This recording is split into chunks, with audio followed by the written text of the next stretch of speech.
Let's just dive right in because it took me 30 minutes to get this set up. The first question was by Christian, and it was, how is the Phantasm board game coming along?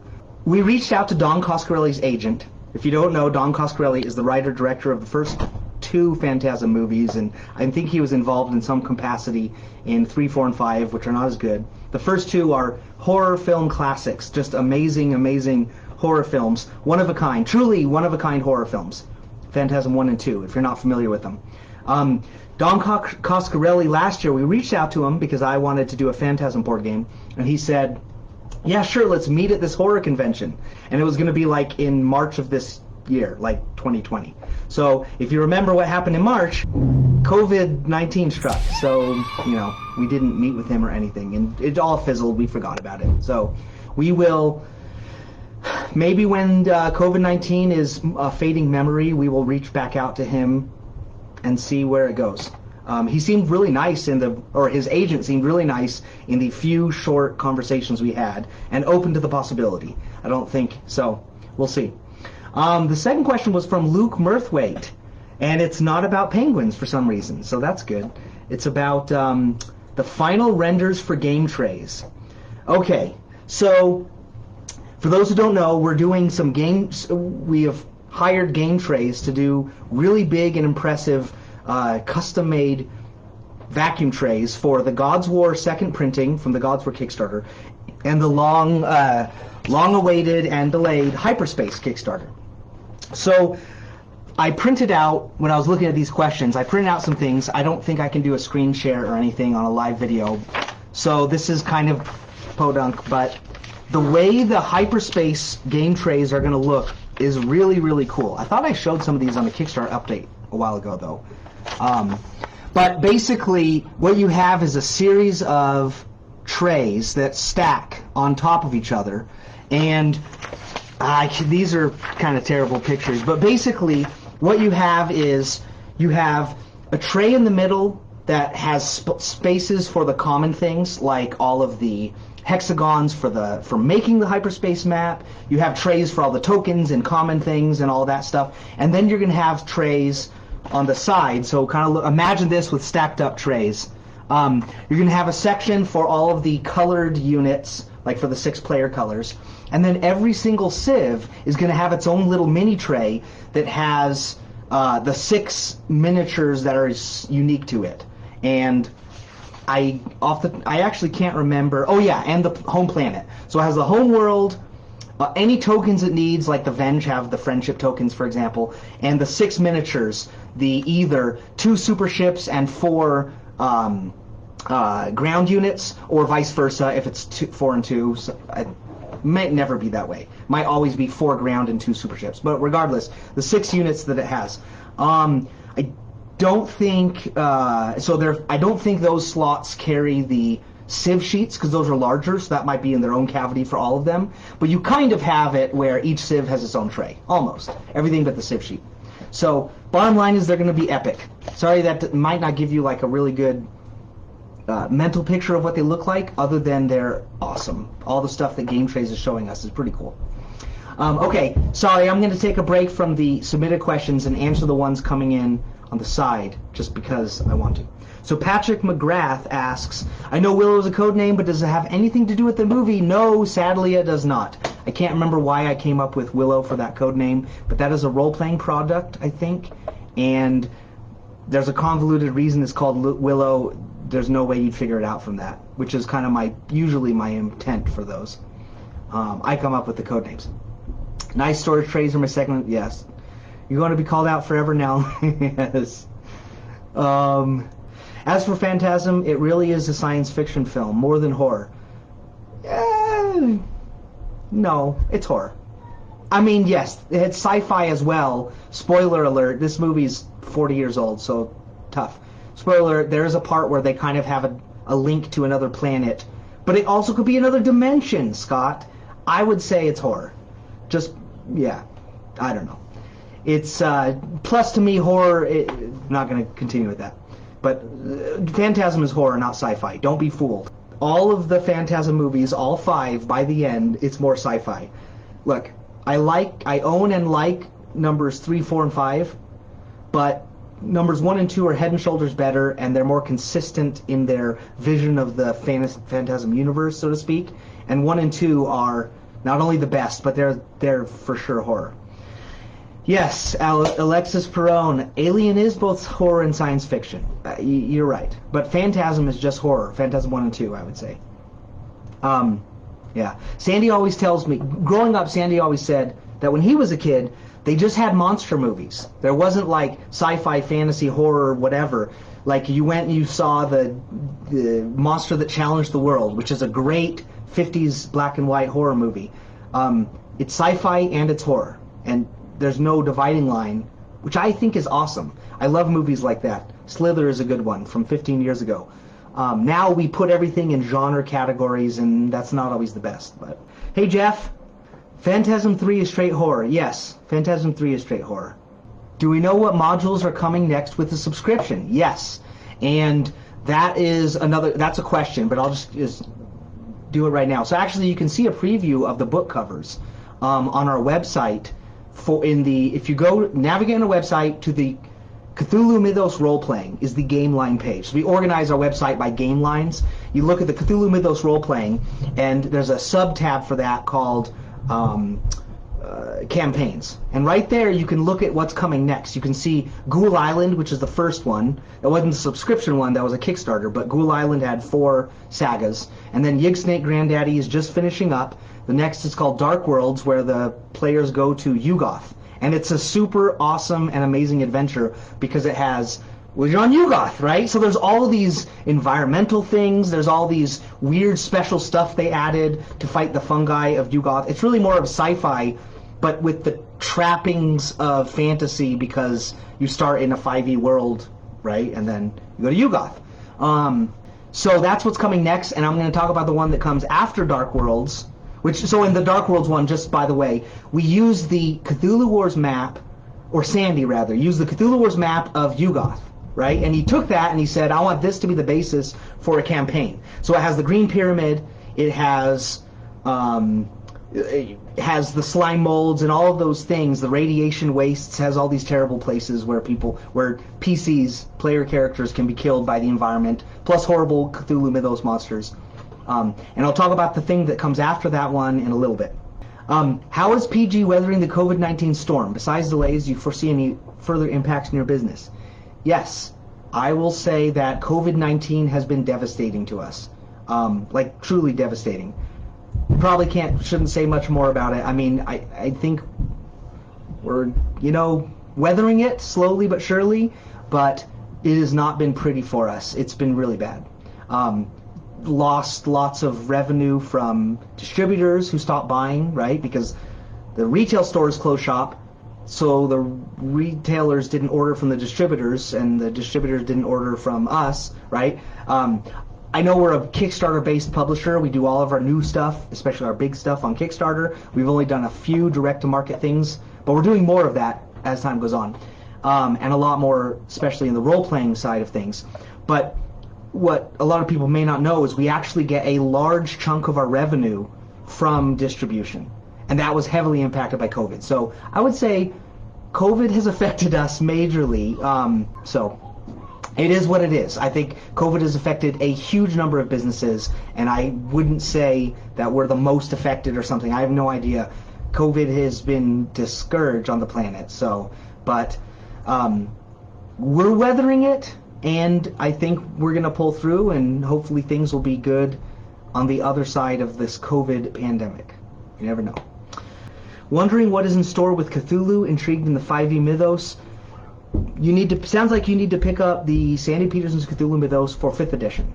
That is the book that has all of Sandy's current thinkings on the Cthulhu Mythos, but with the trappings of 5th edition fantasy, because that's the biggest role-playing game now, right? And Sandy did not want to compete with himself by doing a current-day, modern-day Call of Cthulhu style game, because he already did Call of Cthulhu, and Chaosium is still publishing it, and so he wanted to do more role-playing Cthulhu Mythos stuff, and so it had to be in fantasy worlds, because Pathfinder and 5e are the big things right now.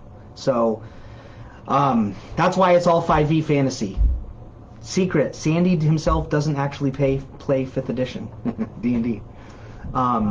Christian says, looking forward to Evil High Priest 2. Any sneak peek soon? No, but I'll say that Evil High Priest 2 is fully designed, 100% designed, with 0 art. So it's waiting for our giant art backlog to be ready to give art to it, so that we can then plan a marketing strategy and a release schedule. Evil High Priest 2 is literally sitting in the waiting zone of our games. Sometimes the designers are ready and the art team is not ready. Sometimes the art team is ready and the designers are not ready. Part of my job is managing the links in the chain so everything's ready in its proper time, and it's tricky for me. I didn't go to college for supply chain management, and I wish I had now. Jacob Hayes, how do you get on the wait list on the site, on the Cthulhu Wars site? Wait, I'm sorry, Jacob, I'm honestly not sure what you're asking. If you mean the pledge manager, I can give you that link. In fact, that's what you should do. Go to our support on our petersengames.com, go to our support, put in a support ticket, and say exactly what you want. Like, I want to get on the wait list for Cthulhu Wars, the board game. They will point you to the Onslaught 4 pledge manager, which is going to lock in the next few weeks, so do it fast. Oztofferson, Giant Art Backlog would be a good band name. Yes. Here's my good band. You know, I've been in many bands over the years. There's my drum set behind me. In fact, in college, I paid for my rent and most of my cost of living, but not tuition, though, by playing in biker bars in Texas, south of Dallas, for a few months. There was a few months where my band was playing in enough biker bars I could support myself. It lasted about 6 months, and then I had to get a real job, but still played gigs. Anyway, so I for a time in my life, legitimately was a musician who supported himself as a musician. But that was many, many years ago, and when I started having kids, I stopped playing drums for money with bands. Here's a good band name. Brahm and the Bones. Brahm Bones from Sleepy in the Hollows, or Ichabod and the Cranes. I've always thought those three would be good band names, because I really like Sleepy Hollow, the original story. Is Herbert Westbrook got a COVID vaccine? I cannot confirm or deny whether he is. That is a great question. All right, thanks for those questions. So now let's go to the questions that you or others wrote in. Okay, so the next question is from William Harper. I think PG plans a new Planet Apocalypse 2 this fall. He was in the group of people that did not receive some replacement parts for several months. This is always embarrassing when this happens, and I know it's happened before. I actually, when I was looking at these questions, I reached out to our customer support and I asked what's going on personally with this. So hopefully you will get your stuff soon, Mr. William Harper. Your replacement part soon. I don't know what to say. I don't personally hand the replacement parts, but whenever I hear that someone has been waiting for replacement parts for a while, I always shoot an email to our customer support team and ask them what's going on with that specific case. They're normally pretty fast with it.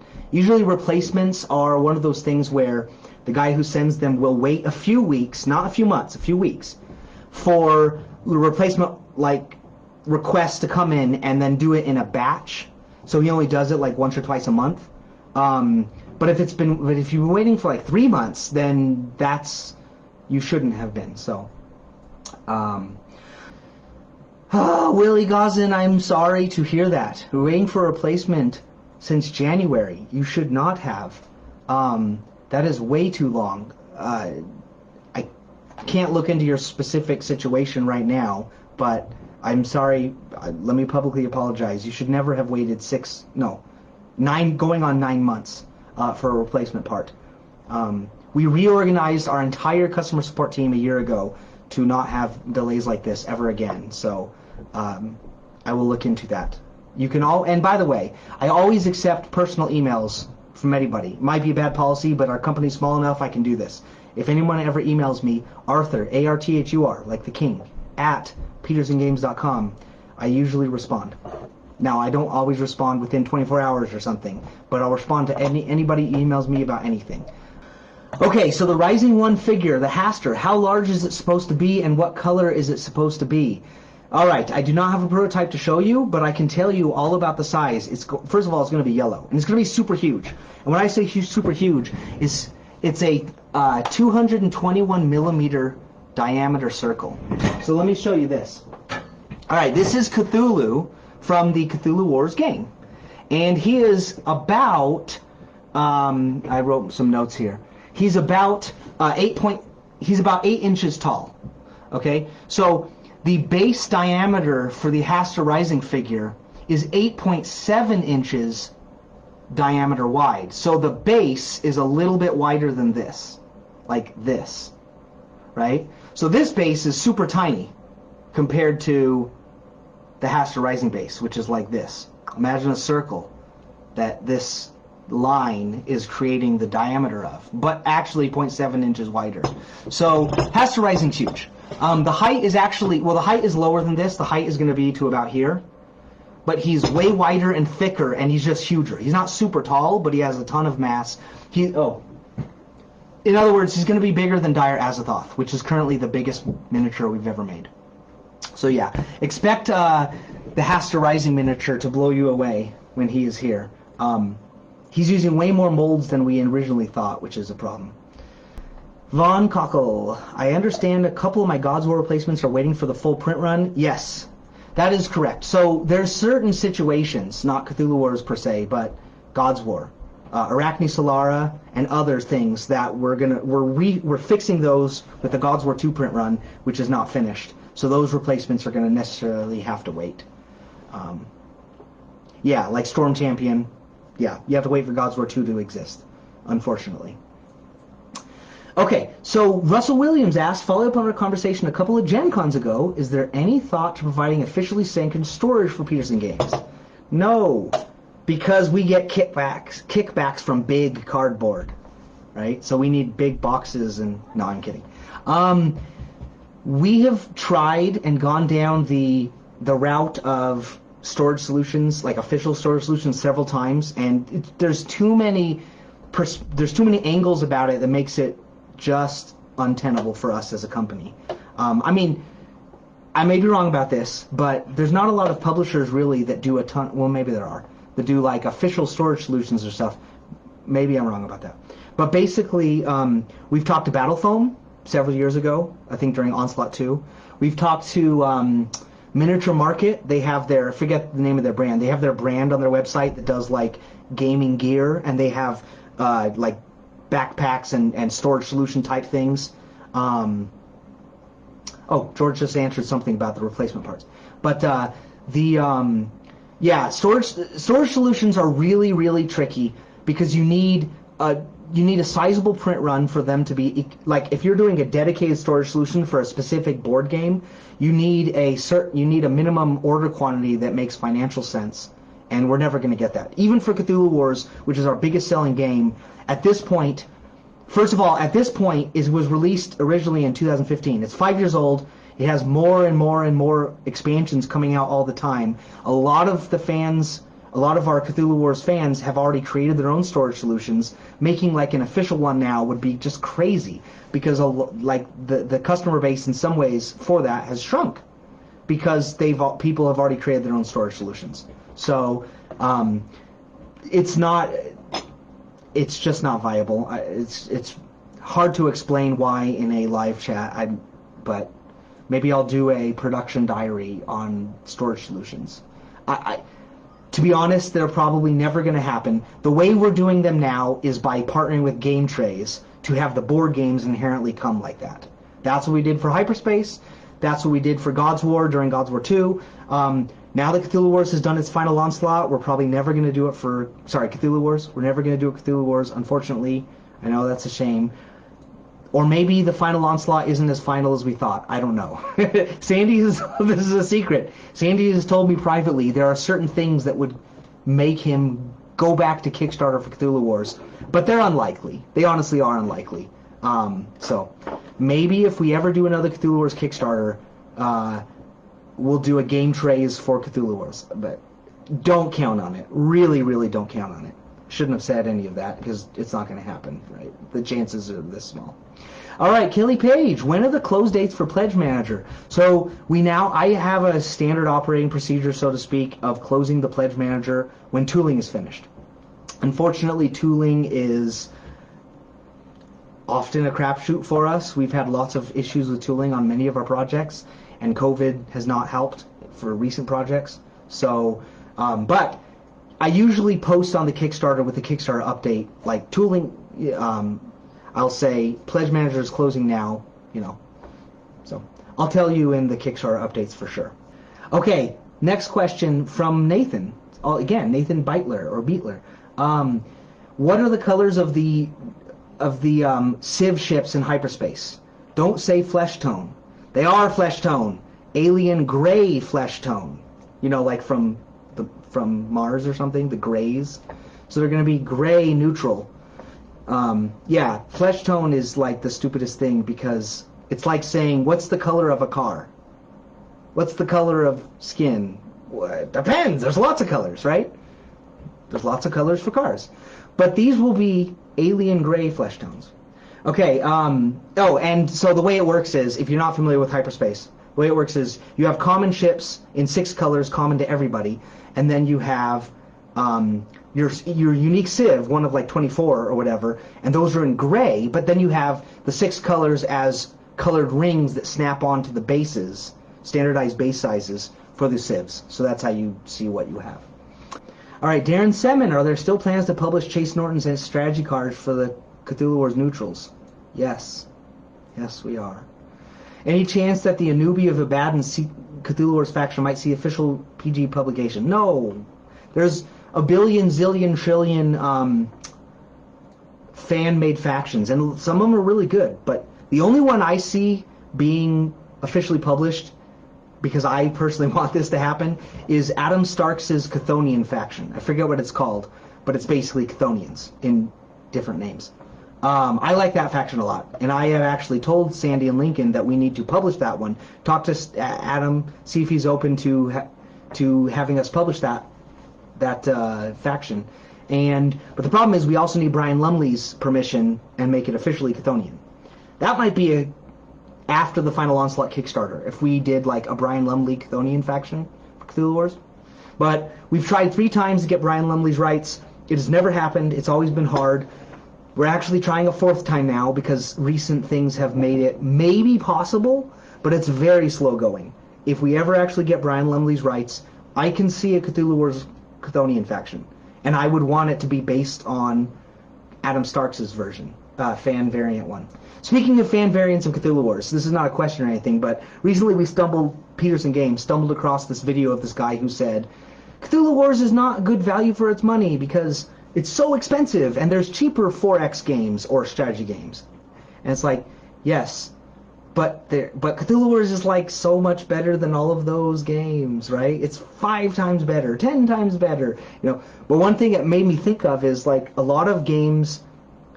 One of the things that tells me that Cthulhu Wars has a lot of passion in the fan base and it has a lot of staying power and it's going to be played by people for 10 years to come or more is that when you look in the forums on places like Board Game Geek, you see hundreds, literally hundreds. I think there's over 300 fan variant posts for that game. You don't see anything like that on other, I don't want to diss other games here, but you don't see that in other strategy games and 4X games.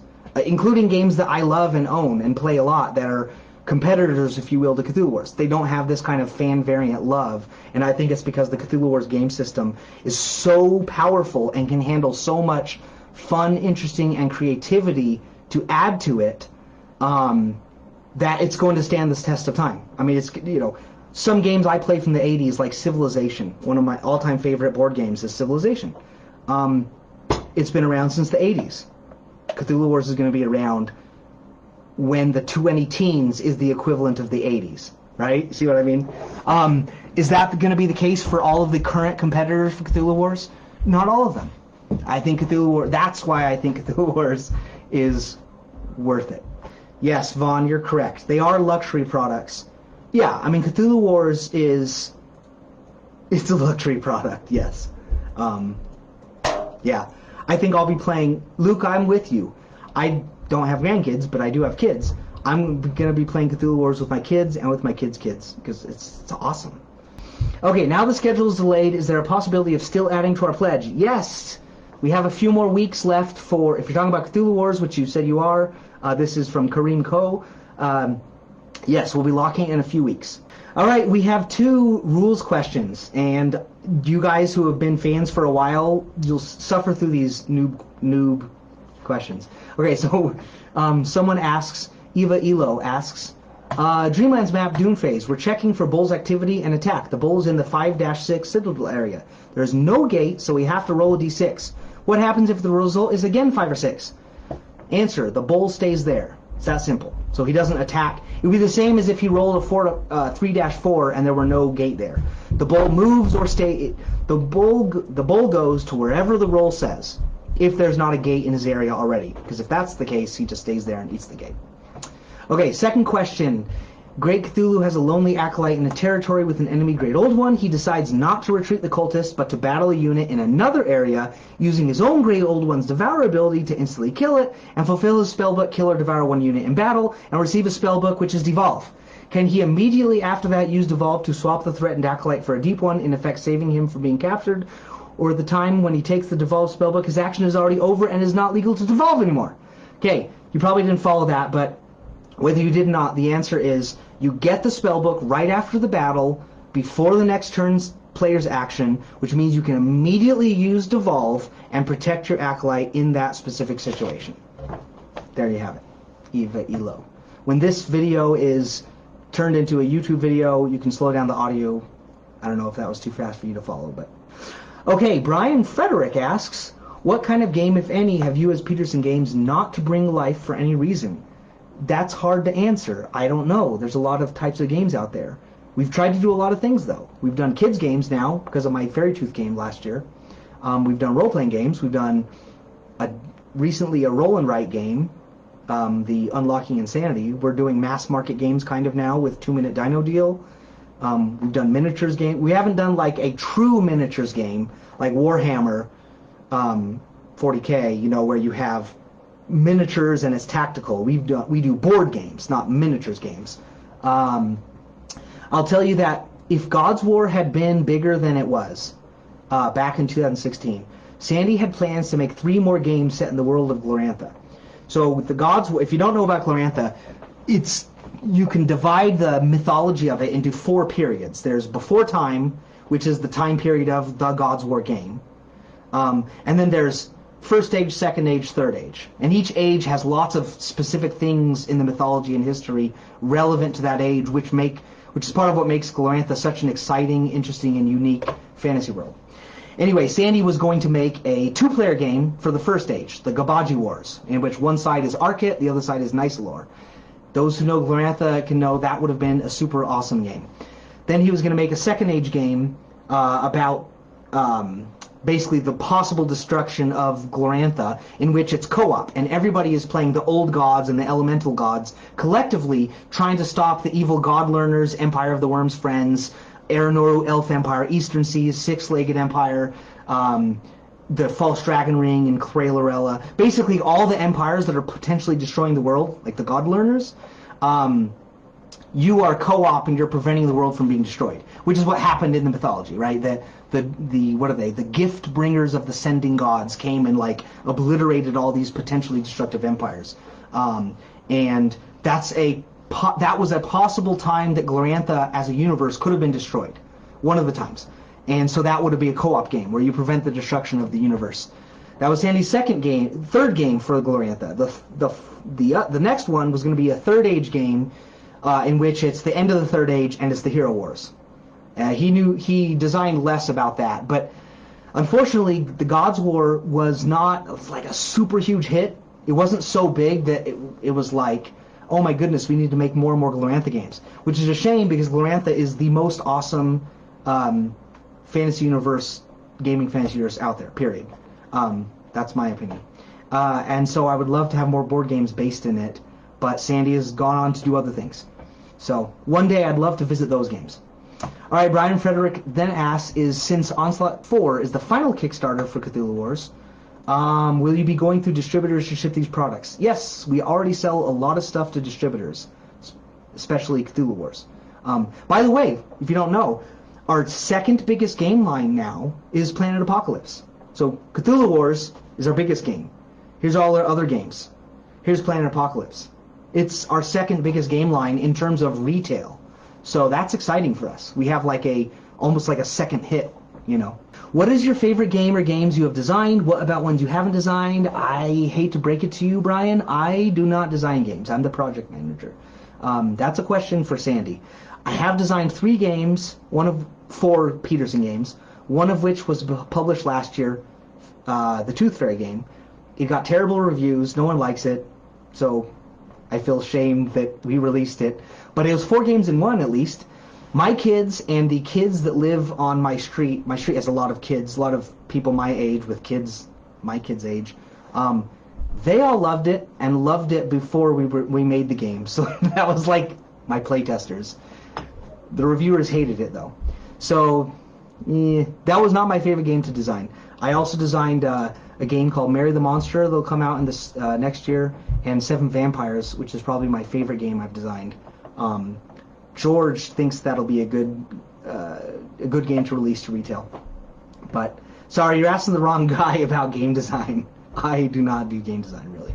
Gilbert asked, this game is supposed to be complete in August. By your estimated tooling to be done in September, the earliest. I understand the whole virus may have some unexpected setbacks. You get what he's saying. But out of dozen of other Kickstarters, they were only delayed about a month or 2 at most.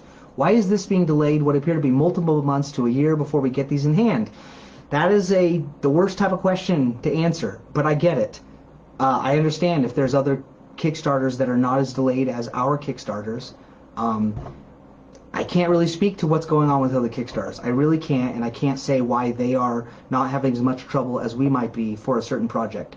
We're not those other publishers. Kudos to them. I am jealous and envious that they are not as delayed as us. That's the honest truth. I don't think it's fair, though, to say that Petersen Games is the only Kickstarter-based publisher that is delayed ever. I mean, lots of projects on Kickstarter have been delayed lots of times by lots of publishers over the years. We have large and complex Kickstarter projects, and we are often delayed. And that's a hard thing to answer, because all I have to do is say, or all I can really say is, I'm sorry for our delays. I try to keep you abreast of what's happening with Kickstarter updates, and things are not pretty for us right now with COVID. COVID hasn't really had a uniform effect in the world, right? I mean, have you seen, I am not an expert at all on COVID, but just looking at reports and data and what works, what doesn't work, and what's going on in different countries, and death rates and infection rates and measures to control it and all of this, it's like, who knows what's going on? Things are just bad. Right now we're mostly in survival mode and also trying to just finish the projects that we have, to be honest. Okay, Shooting Star says, first of all, thank you for making such a great board game. I was very happy to hear that you will contact a related company in Asia in January, so I'm curious about the news related to Korea. I'm sorry, there's no news right now. Cthulhu Wars was translated into Korean, released in South Korea several years ago.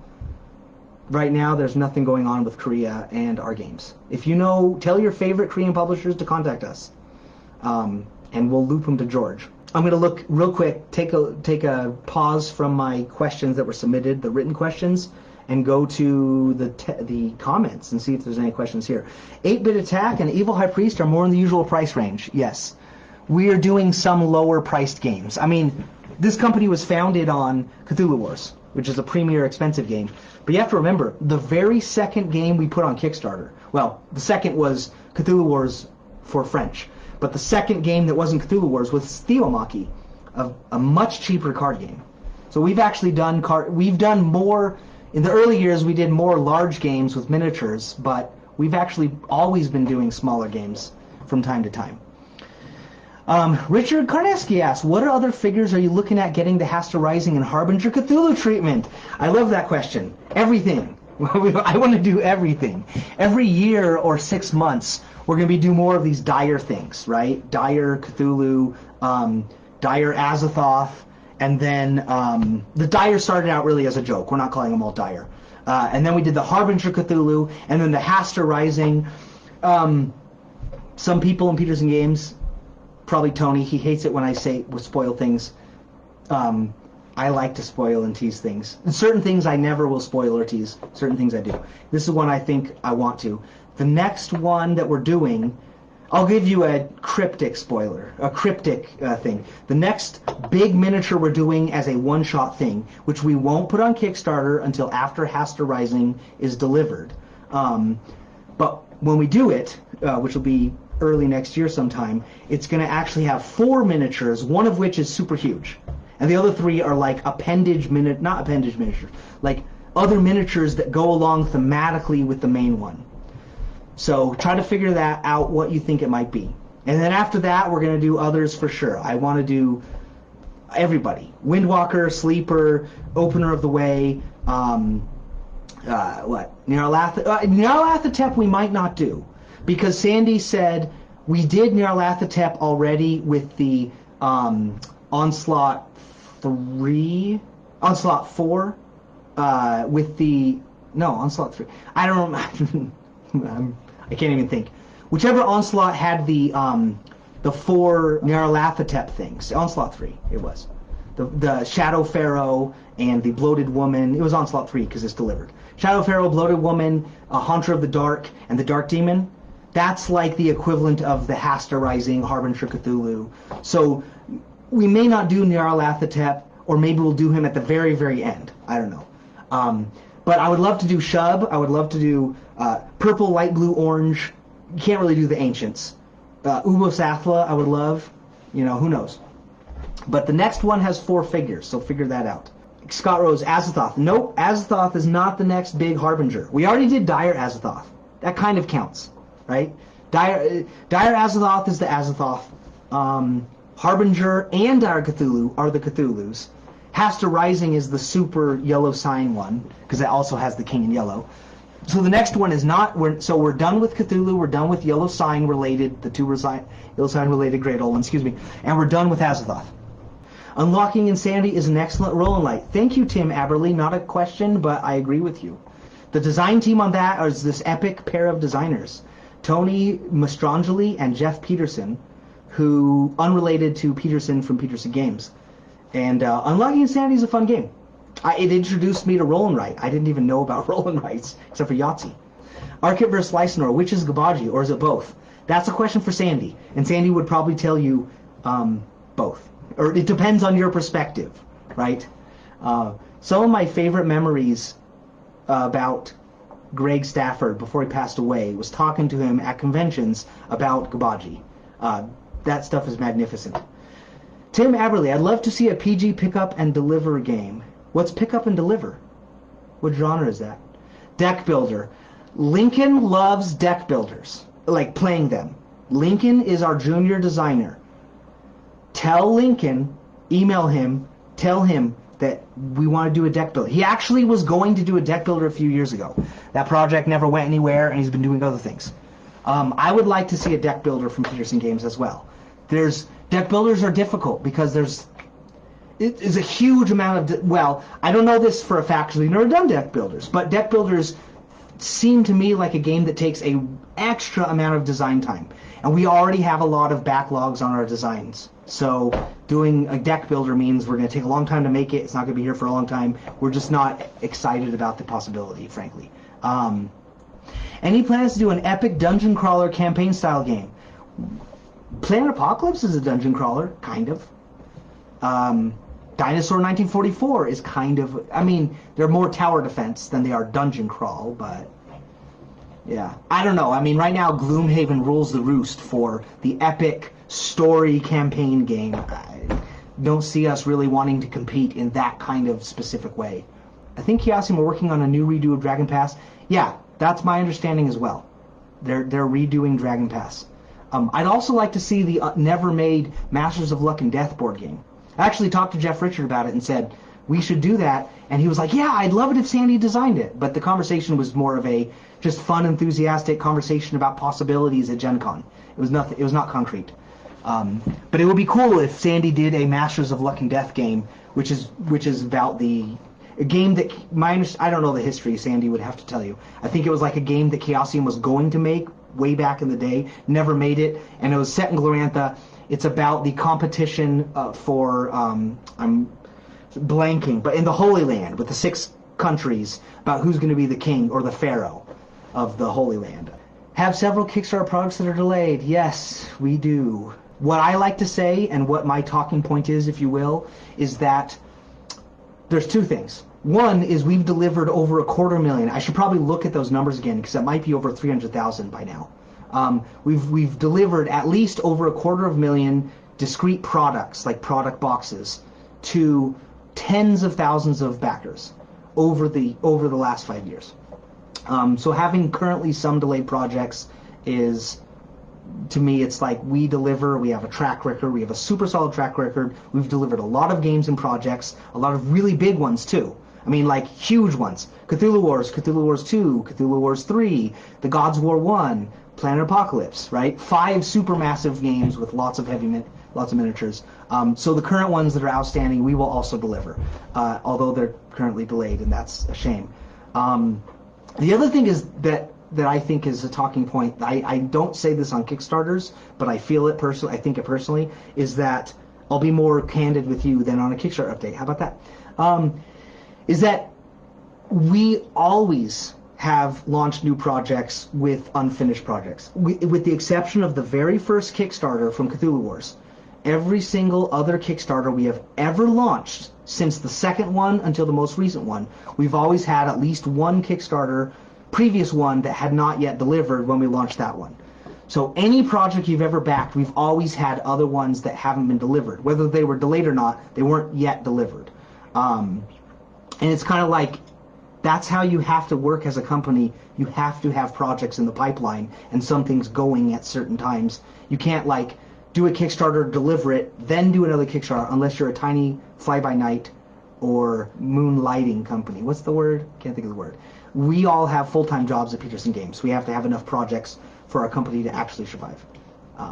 Anyway, those are my talking points for Kickstarter projects and launching new ones when we have some outstanding. We do try to keep them at a minimum, especially the large ones, to be fair. Brian Frederick, my internet decided to poop on me, so I have a follow-up question regarding my earlier questions. I work for a game store, so what distributors will we go through to get PG projects? 2 things. We go through any and all distributors. We sell to Alliance, we sell to Southern Hobby, Golden Distribution, GTS. They don't buy our stuff as much, I think. Lion Rampant in Canada, a lot of different things, mostly Estevium for England, but a lot of things for Europe. Did I say our biggest one, not Alliance, but the other big one, ACD. ACD is huge for us. But also, Brian Frederick, email sales, S-A-L-E-S, at petersengames.com, Petersen with an E. Email sales at Petersen Games and open up a direct account, because you can probably get it from us directly for possibly cheaper than what you can get it from a distributor. We like to sell direct to retail stores when we can, I think, but sales at Petersen Games is the person to talk to. Jean Henel, hi, I'm from Quebec. About hyperspace, I think I heard you're doing a 5th edition role-playing book within that universe. If not, do you think it could exist? I'll do you one better. Sandy is writing a brand new role-playing game for the hyperspace universe. He's been working on it for over a year now, and the system is pretty cool. It is a new role-playing system, so we're kind of going crazy because there's a million role-playing systems out there.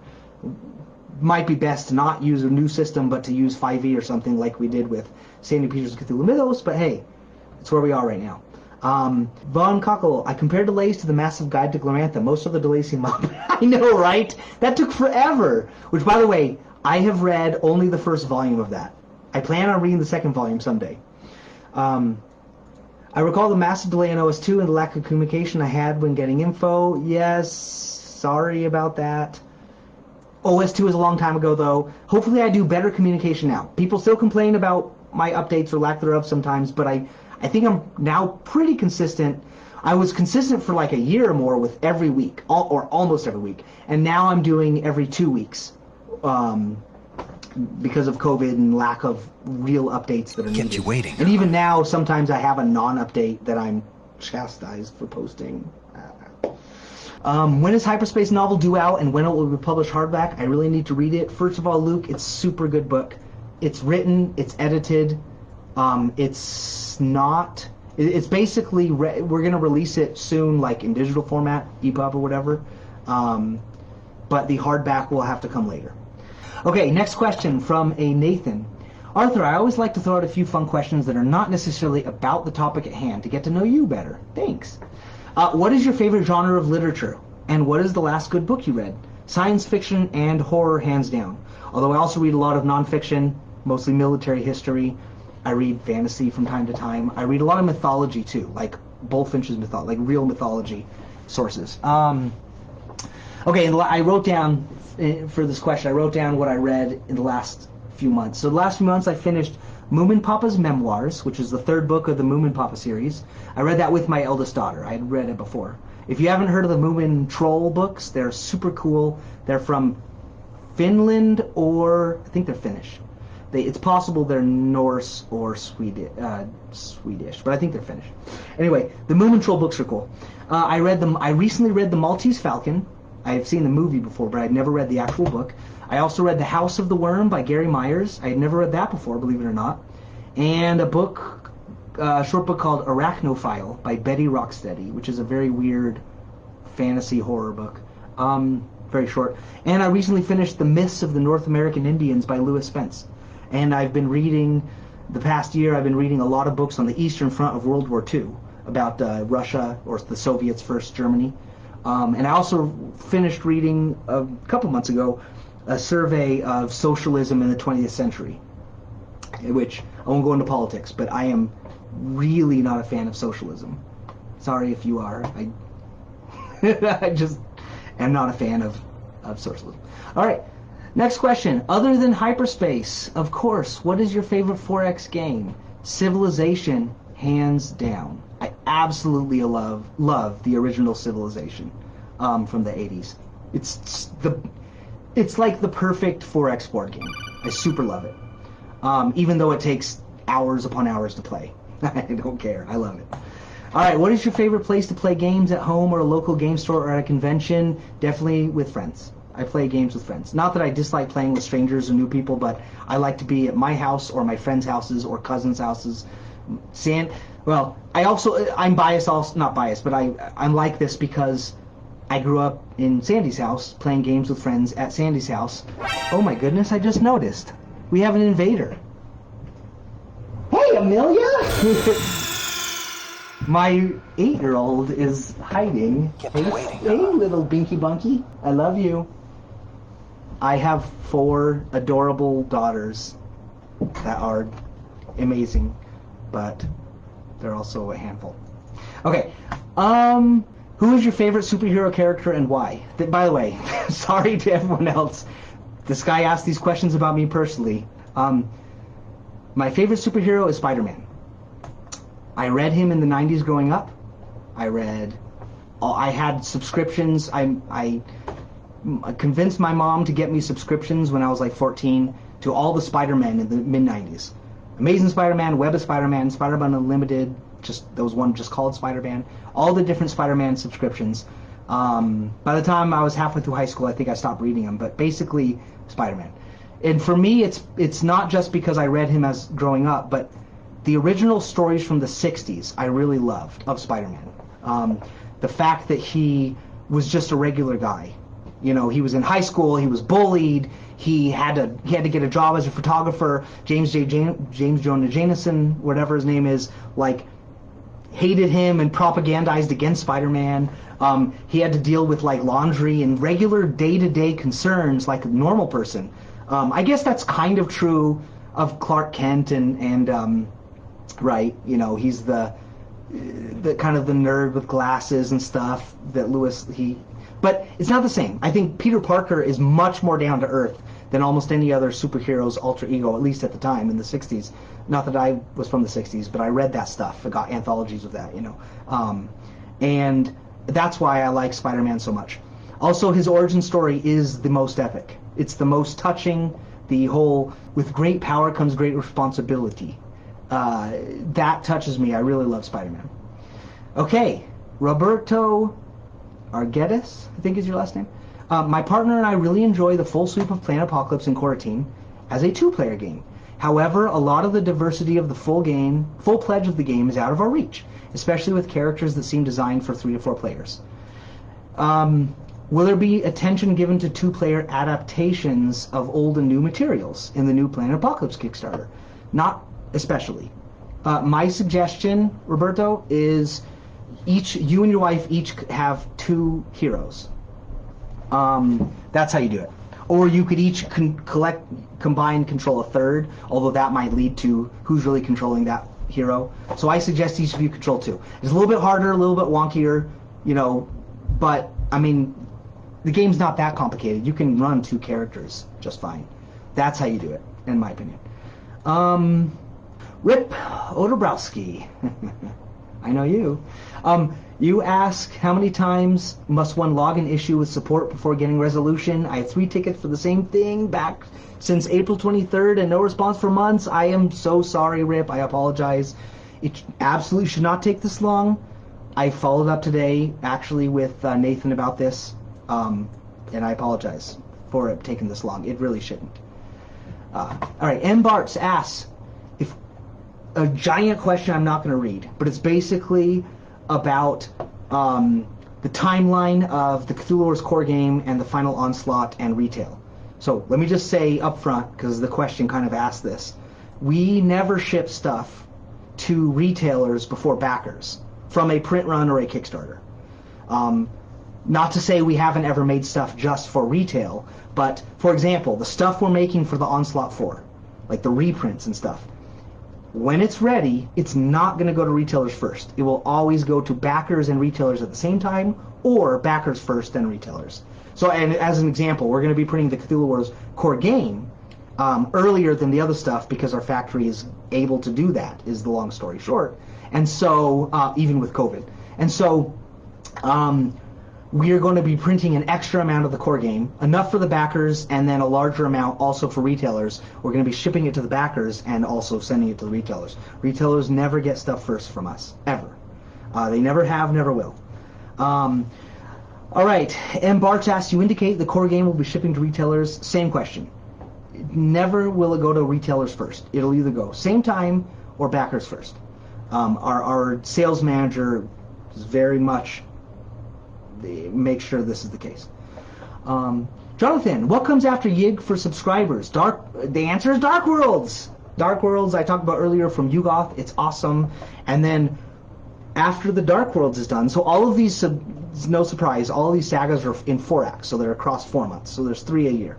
The one after Dark Worlds is going to be called The Big Sleep. And this one is about Sleeper, obviously. And I'm particularly excited about The Big Sleep because I pitched the core idea, or the conceit, if you will, of The Big Sleep to Sandy. I can't tell you what it is because that would give things away, especially if you might be a player in a game with that. But it has a core idea that was my idea that is really cool. Sandy liked it and he ran with it and created a whole big campaign out of it. So that's what's after Dark Worlds. And then we have developers. Sandy has already written, by the way, Sandy's already written the basic design bible and narrative of like 4 or 5 future sagas. And we already have developers working on some of them. Like I've been asking in a few different random Kickstarter updates in the last year about people who want to work for us doing role-playing development. And we now are growing our stable of role-playing developers. And we have sagas worked on being developed way down the line. Several more down. Through most of 2022, I think, even. Okay, so Graham asks, what parts of the fulfillment process remain after tooling and packaging? In addition, how expensive is it to ship such big boxes? Oh, man. There's not... Okay, so first, there's not much after tooling and packaging. Really, it goes tooling, and then mass manufacturing and assembly, then packaging. But then they go on boats, they go on containers, they go on container ships to our hubs. They are freighted from the port to the warehouse. They are sorted. The orders are picked and packed, and they are sent to your house. All of that stuff takes place over like 3-4 months, right? But that's it in a nutshell. Is it expensive to ship such big boxes? Yes. We have lost money on every single Kickstarter in terms of shipping, without exception. From the first Kickstarter we've done to the most recent that we've fulfilled. Every single time, 100% of the time, I think that's correct, that 100% of the time. Might be one that we haven't, but honestly, I don't think so. So we charge our backers X for shipping, and the total shipping bill comes to Y, and Y is always higher. Yeah, I know, we're dinged a lot in the comments as offering expensive shipping, but it is expensive to ship big and heavy boxes. I mean, I'm sure this is the case for most other Kickstarters as well. Everyone loses money on shipping. From Simon to Awaken Realms to everybody. I would bet that that is the case. It's just how it is. All right, Michael Shell, please enlighten us as to what you are doing for Pathfinder 2nd Edition. I believe I read that you are making a version of Cthulhu Mythos for Pathfinder 2. That will be Kickstarted at some point. And if so, when? Please confirm that the Apocalypse book you are making for 5e will also have a Pathfinder 2 version available. Okay, there's some cool things about this here. So currently the Pathfinder 2nd Edition version of SPCM is in editing. We haven't put it to layout or done art for it. It was supposed to be done by now, but backlogs of things. We're going to heavily reuse some art from 5e, and it will also have new art. Here's the thing about it that is a little frustrating. So there's going to be new content for the Pathfinder 2nd Edition. When I say new content, I mean beyond what is in the 5th edition thing, which had new content that wasn't in Pathfinder 1. So it's like Pathfinder 1, then 5e had a few new things, and then SPCM Pathfinder 2 will have everything from 5e, but for Pathfinder 2nd Edition, but more stuff. So now what we're doing is we're starting work on the Sandy Petersen's Cthulhu Mythos for 5th edition, Volume 2. We're not just going to... So SPCM Volume 1 for 5e will always be what it is. We're going to do a 5e Volume 2, which will have all the stuff from the Pathfinder 2nd edition version, the new stuff, as well as even more new stuff. So we're going to be forever in this leapfrog environment of the newest Pathfinder edition has new stuff, never before seen, and then the next 5th edition version will have new stuff not seen in the Pathfinder. It's just how it's going to be. So next year, look for the SPCM for 5th edition, Volume 2. And later this year, look for the SPCM for Pathfinder 2nd edition. Hope you could follow all that. Okay, Mr. Simon Clemenson, with the current pandemic, do you see an increase in shipping costs? It's very possible. I have no idea. Shippers change shipping prices, couriers change shipping prices about once a year. They're usually minor changes. So I haven't seen any shipping price changes recently. It could be. I really don't know. I could see it going down, too, because if shipping is happening less... Oh, actually, shipping might be happening more in the pandemic, because people are buying from Amazon still, right? Like I've heard that Amazon is still here, and retail stores, physical brick and mortar, are down here. So shipping might, but let's say shipping has a lag in demand. If there's fewer people shipping, then that economics tells us that there will be a drop in price, right, as there's a drop in demand. So if people are shipping things less overall, then shippers will charge less, potentially. But I really don't know. I'm pontificating about stuff I don't know. Paul Irons, have the rules for the new factions been finalized for Demon Sultan? Totally. It's been like a year since they've been finalized. Usually design is preceded by... The design is usually done by the time we hit Kickstarter, or 95-98% done by the time we're in Kickstarter. And that was the case with Onslaught 4. So Onslaught 4's design has been done for a very long time. We've been waiting for factories and stuff. Do you have the photos of any of the finalized models of the new High Priest sculpts? Not the new High Priest ones, but here's some Demon Sultan stuff. Here's like the teeny... Here's the adult Azathoth, except imagine this in chocolate brown. Here is the baby one, right? Here's the Chaos Gate thing. I think I showed pictures of these on Kickstarter. Here's the Synthesis, I think. And here's the Thesis, I think. Thesis, Synthesis, Baby. These are the babies of that. And then the baby of the... No, this is the Synthesis. This is the Antithesis. Whatever. The three Azathoth things. It's like a dark chocolate color. This is the color the final will be in. It doesn't look... Okay, if you have Cthulhu Wars and you look through my camera, this probably doesn't look like the correct green. So, to the extent that this is not the correct green for Cthulhu, this is not the correct brown chocolate. But it's to my eyes here, it's like a dark brown chocolate, basically. Dark chocolate. Dark chocolate. When will the closing date of the pledge manager of Gloriantha of the Gods War? I would say this coming winter. It's going to wait until tooling is done. And Gods War 2 tooling is not finished because there's a backlog, because Eternal Adversary is not finished, because Hyperspace is not finished. It's like... In fact, Onslaught 4 will be done should be done today. There's samples in the mail of the final version for the cats for Onslaught 4 being mailed to me right now. And I should get that this week, and I'll post an update about it. But yeah, that's when we lock the pledge manager, when tooling is done. Luke, when are the Dysenstein expansions coming to Kickstarter? Next year, or direct to market next year. We don't know yet what's going to happen with Dysenstein. But we're doing a Dysenstein 2nd edition and a conversion pack for those who have 1st edition, because 2nd edition uses a lot fewer dice to achieve the same thing. You'll believe it and understand it when you see it. So we'll have a conversion kit, and then the expansions will be for 2nd edition Dysenstein.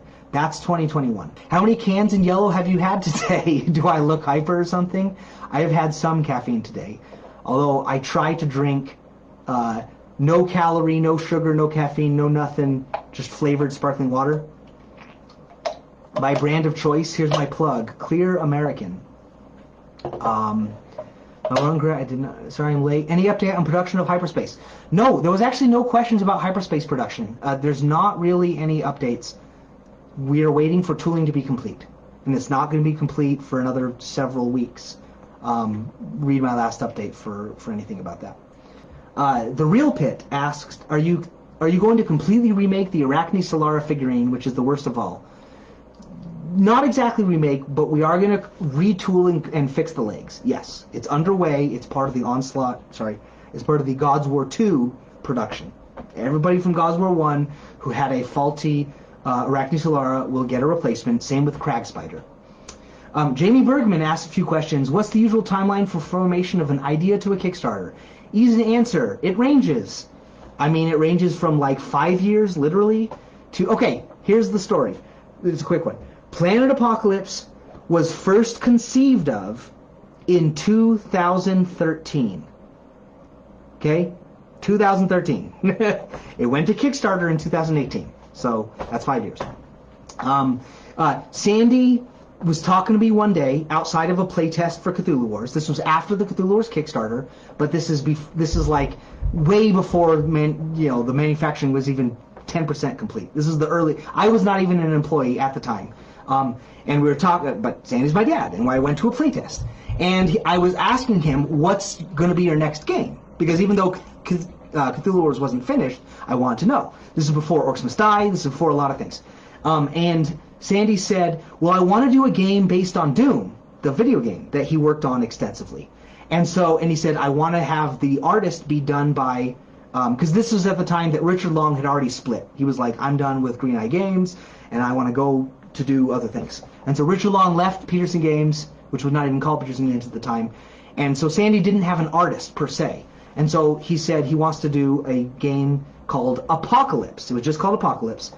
He wanted to call it that, kind of like the Doom board game, or the Doom video game, set in the modern area where you fight demons. What eventually became Planet Apocalypse. And he wanted an artist from id Software that he knew, a friend of his, to work with him on it, but he retired and moved to Ireland with millions of dollars he had. He was one of the owners, Adrian Carmack. So Adrian Carmack, he wanted to work with him on it. Adrian Carmack and Sandy are friends, but that never panned out. Adrian moved to Ireland, and so that's not going to happen. Eventually we found Keith Thompson, who's an amazing artist, to do the stuff for Planet Apocalypse. But yeah, to answer your question, Jamie, it can take a very long time to go from idea to Kickstarter. It just depends. Sandy's now working on 3 really big projects at various levels of development. None of them might go to Kickstarter next year. These are huge, huge projects. These are like the next Hyperspace, Planet Apocalypse, Cthulhu Wars, God's War. The next like really big projects we do, I don't know when they're going to be. Did it hurt when you sold your soul to become a project manager? Yes, it is the worst. No, I love my job. I love parts of my job. I dislike parts of my job. And when Petersen Game is much more solvent and has and we're sitting on piles of cash, which we are not at all right now, then I am going to hire a project manager to do my grunt work stuff, of which I do tons. I have crap ton piles of so-called grunt work to do all the time, and I want to do more, I don't know, higher level stuff, which I also do, but I can't do that as much because I'm doing like the daily grind stuff, you know. So. Scott Rose, can you go over exactly what the subscription service is and what benefits it gives? Yes. All right, first, the subscription service for the Cthulhu Mythos sagas. Every month, you get a new book that is many pages, and the new book is like 60, 70, 80 pages of one act of 4 of an adventure, and it's, first of all, you get 20% off MSRP. You get, they're delivered at least a month before they go to retail. You get free PDFs of them. You also get a 10% discount on all miniatures site-wide, like the blister packs of miniatures we have, which, by the way, more miniatures are coming. We have all of our Cthulhu-based miniatures from Cthulhu Wars in blister packs sold on our website. We are going to be doing the same for the God's War miniatures and Planet Apocalypse miniatures. Those are coming. So you get 10% on all miniatures site-wide, always, just because you're a subscriber. We also give other special subscriber discounts from time to time. Like, we have a Yig Snake Essentials pack right now. We sometimes have deals on, like, the core rule books. Not rule books, but SPCM books, if you're a subscriber. So basically, the main thing you get is discounts, you know, lower prices. You get it before it hits retail by a month, and you get the PDF for free. Can you give us more news? And by the way, so here's Dark Worlds. Here's the next one. Here's my samples. Look at that book cover. It's amazing. That's a giant monster, right? I mean, these books are honestly just super impressive. Yeah, the subscription service basically is about discounts and getting it early. All right, AJ, can you give us more news on the Carcosa project? It is frozen right now, so sorry. Onslaught 4 needs to be released first. Sandy is working on other projects. It's a little a shame because I really wanted that Carcosa map. It might happen someday. What provinces are your factory in, and how are they continuing to be affected by the pandemic? So we have factories in multiple provinces, so it depends. I'm not going to say what provinces they're in. But the current ways the pandemic is affecting our factories is not so much that there is like an active outbreak or anything. It is that for several months this past year, they were totally on lockdown and paused. We had people not coming back from, so the outbreak happened like during Chinese New Year. So we had lots of workers who never came back to the factory, which happens anyway in a normal year with turnover, but way more than normal. So long story short, the factory took a really long time to get back to. Right now our factories are basically working at full capacity or close to it. That's what they tell me. That's what they tell me. Seems to be the case. I don't want to say they're not telling the truth. But basically, if you have a backlog of several months and then you start back up, well, obviously the delay is not just several months, right? You have to then get your teams back in place, set up your assembly lines, do all the logistics and triage of all of these projects. It doesn't just, it's not like a flip that switch that you can flip on and off. Now we're back online, right? So we're still under the effects of, even if the factory at full capacity, in the work it's doing each day, that doesn't mean that all projects are magically now back on schedule with exactly as many delays, as much delay as they were offline. It doesn't work like that. So, I mean, it's hard to say because I'm not physically in China visiting the factories and seeing what's going on. I can only tell you, pass along what they tell me. Brian, is hyperspace expected winter 2020 still? I hope so. I think it's probably going to be spring 2021, to be honest. it's not going to keep the. It's still not finished being tooled.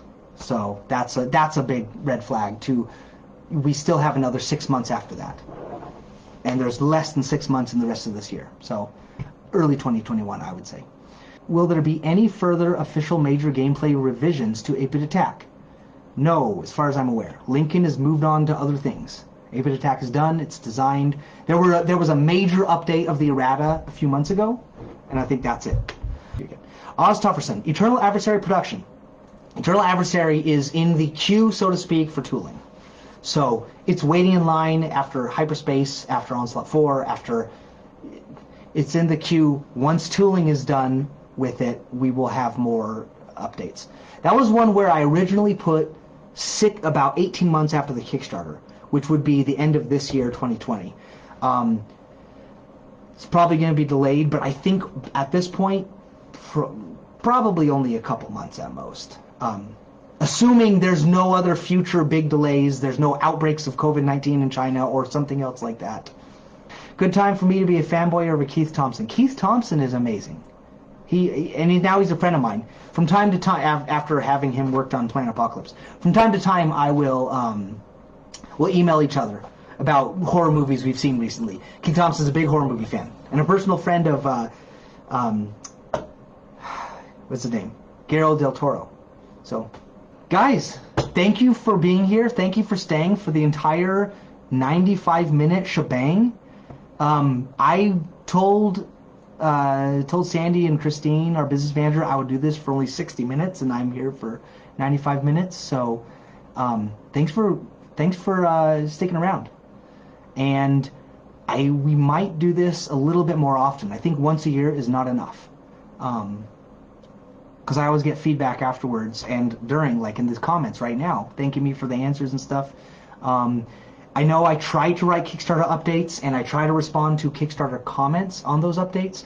I never go to the main Kickstarter comment thread. That's just, you can't track anything, look at anything, see the timelines for stuff. It's not a forum. A forum, you can look at questions and answers and responses and quote people.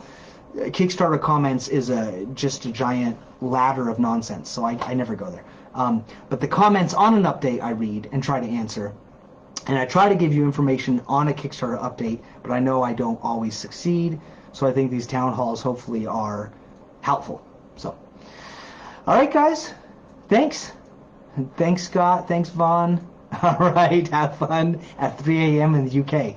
That's past the witching hour. Be careful, don't go outside. There's ghosts probably. All right, guys, I'm signing off. Thanks. Take care.